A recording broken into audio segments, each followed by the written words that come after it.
Nkulamusizzaako nnyo mukwano gwange yonna gy'osinzira okuba ng'otuwuliza, yonna gy'obadde nkukulisaayo nnyo, ababadde mu kapiira mbakulisizaayo nnyo, abadde ku makyaki. Jjukira nti leero wiikendi tolina kwerabira, gwe simanyi eyo mu ggwanga yo oba nawe wiikendi ng'eno ewaffe, naye n'ewaffe wiikendi gwe mukwano gwange ali eyampuliriza. Okyali ku mayengo gano aga Yogi Update TV kw'osinzira okuba ng'otuwuliriza. Bw'oyagala otwegattako nagambye dda genda wansi waliwo ekigambo subscribe kikooneko, ojja kuba nga otweyungako ddala bulungi nnyo, naye teweerabirako na mukadde kakooneko kajja kuwanga notification message singa wabeerangawo information bezze. Banyi mukola ensobi eyo ne mutakoona mukadde amawulire ne gakuyitako, information nekuyitako omukwano gwange. Leka gwe abasooka okumanya ng'okoonye mukadde ako ka notification. Mwami Yoweri Kaguta Museveni we yabadde mu meeting olwaleero ayogedde ku nsonga zino wammanga. Avuddeyo n'agamba mbu tewali kyamaguzi kyonna kyonna kigenda kuba nga kyexportingibwa okuva wano mu Uganda. Export ekitegeeza ebyamaguzi okuva mu ggwanga lino okugenda mu ggwanga eddala, okukijja wano okitunda mu ggwanga eddala. Agambye teri kyamaguzi kigenda kuba nga kyexportingibwa okuva wano mu Uganda nga kitwalibwa ewalala mu ku bukulembeze bwe buno. Lwaki ayogedde bino? Abyogedde ng'asinziira ku mmwanyi, coffee industry, kuba ye message yabadde apreachinga. Ebigambo bye weewaawo bibadde birungi, ng'era omuntu yenna omulimu bye yandisaanye okuwulira. Naye ffe abamaze nga tulondoola ebintu bya gavumenti byekola naddala mu tugeze mu minerals, mu farming industry, mu products, mu byamaguzi, mu cash crops, mu bintu ebifunibwamu ssente wano mu Uganda nga bikolebwa wano mu Uganda, ffe nga bwe tubimanyi. Unless Mwami Museveni okwogera ekyo ng'agamba agenda kukyusa gavumenti yonna, sisitimu yonna erimu agiyiwe azeeko sisitimu ndala, ffe nga bwe tukimanyi. Bigambo si bibi, bizzaamu omulimu y'amaanyi, era buli mulimu yenna kyeyandiyagadde, buli munnayuganda yenna kyeyandiyagadde singa kiba kikobeddwa mu butuufu bwakyo. Kubanga bw'ogamba nti ku mulembe gwo toyagala kulaba kintu kyamaguzi kyonna kyonna nga kyexportingibwa, kirungi kiba kiraga nti nno waliwo okulumirira eggwanga lyo munnansi afune. Naye wuliriza bino wammanga ng'engeri gye yabyogeddemu. Gw'omulimi nkulage nti nno tolina woogenda kifuniramu, era naye munnayuganda we kinaaba kikoleddwa kijja kugasaako baalubatu, unless nga system ekyusiddwa, kubanga ono kabyogera ayima eno tagenda kubeerayo eri ku field n'okubirondoola okukola follow-up mu ngeri gye bitambuddemu, era tajja kukikola kubanga ekisooka amaanyi gamuwedde. Takyasobola kuva wano kugenda muno akole follow-up kintu alambule ekintu kino kikoleddwa weekiti ne weekiti ne weekiti. Ebyokwogera abiina naye ate ebikolwa byabyo tebiriiwo. Ngenda kukulaga engeri gy'abyogeddemu olabe nga mulimi yenna alina kye yandiitaaze. Naye nga bwe nkugambye okusinziira ku nkola yaffe ne gavumenti yaffe ne ku system ne ku industry ne ku ministries ezitwala bino by'ayogerako, tezirina busobozi obwo. Okuggyako zirina obusobozi ku lwazo nga biyamba bo nga industry, so si abantu bebaweereza. Ojja kumbuuza lwaki, ng'owuliriza bulungi nnyo. Mwami Yoweri Kaguta Museveni wabadde nga ali mu highlightinga ng'atangaaza gaapu eri wakati w'okufuna mu mawanga ag'enjawulo mu kufuna mu byamaguzi, naddala amawanga agalima emmwanyi n'ago agaprocessinga ne gatunda, agalima saako n'ago agaprocessinga ne gatunda. Annyonnyodde waati mu global coffee market, mu katale kali global wide ak'emmwanyi, kali waffe kazitowa ssente za biliyoni miliyoni 460 biliyoni eza dola globally akatale. Nga namenyebako abapono abo ensi zonna eziproducinga emmwanyi. Ezo zokka eziproducinga emmwanyi zikola biliyoni 25 eza dola. Okwo kwotadde Africa yo ku zino ssente, ku zino zonna ssente biliyoni 460 buli nsi we zifunira biliyoni 25, yo Africa erisiivinga 2.5 biliyoni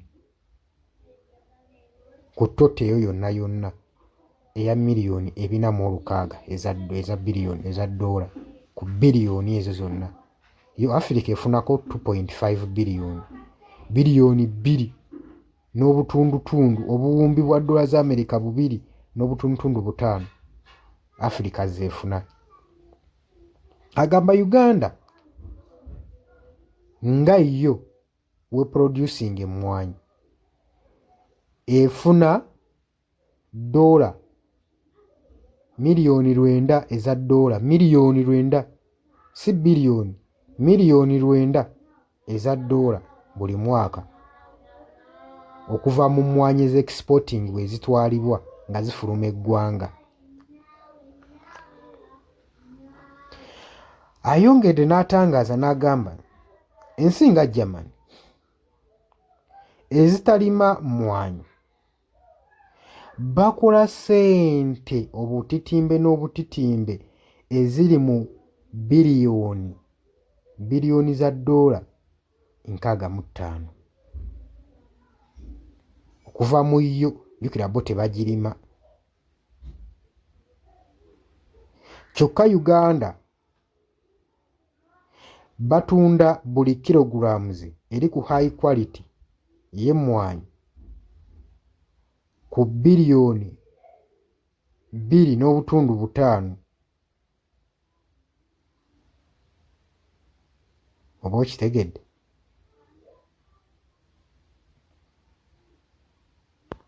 N'agamba kyokka singa eba ekoleddwako bulungi ng'eprocesingiddwa ng'ebrandingiddwa nga bagikozeko roasting, ng'ekaziddwa bulungi ne bagibrandinga ne bagikolako process yayo bulungi nnyo, esobola okutundibwa mu mawanga nga London n'eba nga Uganda efuna biliyoni 241, 241 biliyoni eza dola. Oba okitegedde ekyo mukwano gwange? Mu byayogeddeko ebirala ayogedde ku cotton. N'agamba nti nno ensi za wano Africa zijja kuba zifunamu kinene nnyo singa industries emmwanyi nga zibrandingibwa ne ziproducingira process zonna ne ziba nga zikolebwa wano mu Africa. Kitegeeza amawanga ga Africa gajja ganyulwamu nnyo nga gatwala mmwanyi ewedde nga ge-exporting emmwanyi ewedde, saako n'okutumbula emitindo ne industries eza cotton. Amawanga gajja kuba gaganyulwamu nnyo. Bino tetubiganye nga wabyogedde obiwulidde bulungi. Naye bino byonna tebina ebijunyulwa muntu wa wansi ono agenda alime emmwanyi omulimi.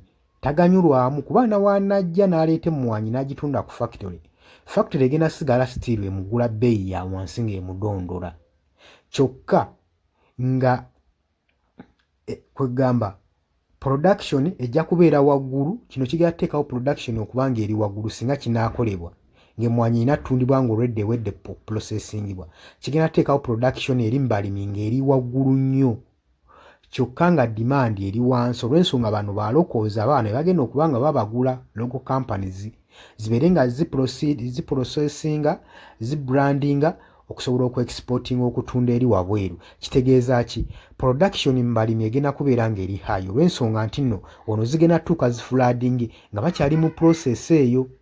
Bwe zinaafulaadinga, Museveni kyatamanyi nti emmwanyi zino zigenda kuba nga zigulwa layisi eri mu balimi olw'okuba nti production egenda kubeera waggulu ate nga bano tebannaba ku exportinga production ebaddewo esangiddwawo. Kitegeeza bano abalimi bagenda kujja bayaayana nga baagala ssente eza school fees, okugula kasukaali, okwambalamu, amabanja. Eno balina zi banka looni, abasinga balima ebintu ebyo nga bali ku loonizi za banka zibabanja, kati bajja kukkiriza ssente ze babawadde. Kitegeeza ki? Kampuni ze zigenda osigala nga zifunamu naye ng'omulimi tafunyeemu. Kiwanike production mbalimi ng'eri high, kyokka demand yaazo wano mu kuloko ng'eri wansi olw'ensonga twadibye akatale k'okuzi exportinga nga tezinna processinga eri mawanga amalala.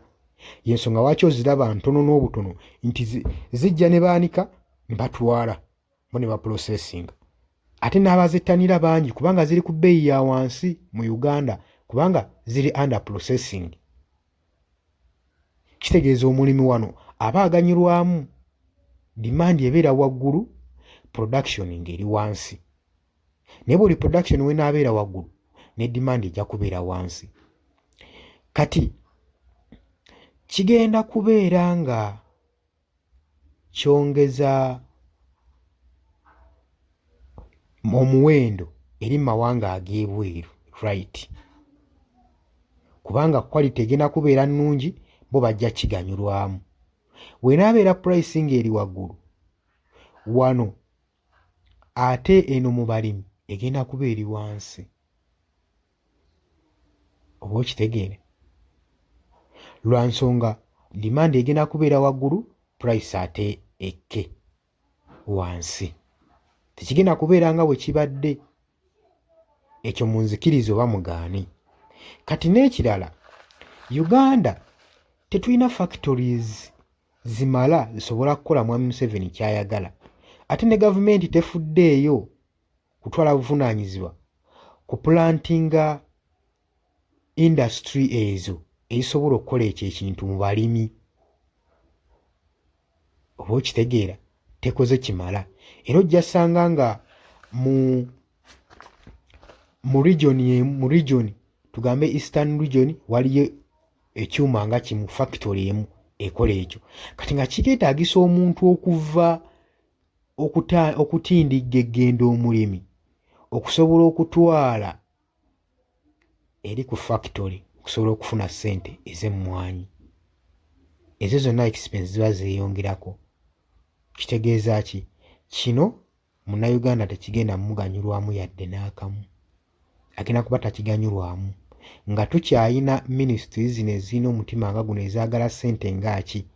Era ojja wulira ng'eno emmwanyi abalimi babagula ku ssente ya wansi nnyo kyokka nga bbeeri bakifunamu batotolinga. Mugaggawaze embuto zaabwe abanene abali mu gavumenti ng'eno bo abalimi bali wansi nga badaaga. Olw'ensonga gye nkugambye nga tonnawakana njagala okitunulemu okikube mu ttooki naawe ombuulire. Kati gwe okusinziira mu ngeri gy'obibazeemu nga gy'obirabamu, nkwaniriza mu comment section ng'ojootangaze bannayuganda ku ki ky'olina ku ndowooza eyo, kubanga kino kiganya ffenna, kiyamba ffenna. Niwe tuneefuula abataabiwulire bino, tetwagala kuwuliriza bigambo bye, kyokka ekizibu kye tuyina be bali mu buyinza, buli kye baleeta ekitunyigiriza kigenda kuba nga kitunyigiriza. Kati nze nkirese tukyogereko tulabe omulimi butya bw'agenda okukola, kirina we kigasiza eggwanga oba kigasa bo nga bo abaagala okwekkusa embuto zaabwe. Kubanga oda yayise, mmwe abadde bamanyidde okutunda emmwanyi e Kenya, ekyo zigenda kuba zidibye. Ebyo byonna mugenda kuba mubyerabidde. Ensonga zino temugiyita yakubalaata, nsonga nga zirina okusinga kikyolowooza gwe mukwano gwange ali eyo. Oli ku Yugi Update TV kosinziza okuba ng'otuwuliriza. Bwagala otweyunga kukkirira wansi, waliwo ekigambo subscribe kikooneko, ojja kuba ng'otweyungako ddala bulungi nnyo mukwano gwange. Mbategeeza nti abali mu diaspora mukola ky'amaanyi nnyo okubeerako, mwena bannankyukakyuka mbatumiddeko, mwebale kubeezawo mayengo gano aga Yugi Updates TV. Abali ku muliraano e Kenya Kiwampwe muli Dani ku Airlines e Kenya, obeerako nnyo tovaako naawe nkutumiddeko nnyo. Mwebale kwekumira ku Yugi Updates TV. Nabagambye ennamba eyo gye mulaba awo gye mbateredde eri mu kkala emmyufu, eri mu bimyufu, ye nnamba eya WhatsApp mmwe abaagala okulanga naffe, abaagala okwadvertisinga, ye nnamba gye mba mukozesa ku WhatsApp. Musobola okwogerezanya naffe ne tulaba engeri gye tusobola okubalangiramu ekyo ky'oyagala okukulangira. Ne muteeseganya bizinensi oba oyagala etumbuke, egejje, emanyibwe, tujja kuba nga tugiranga. Mbaagala nnyo, mwebale kwekumira ku Yugi Updates TV.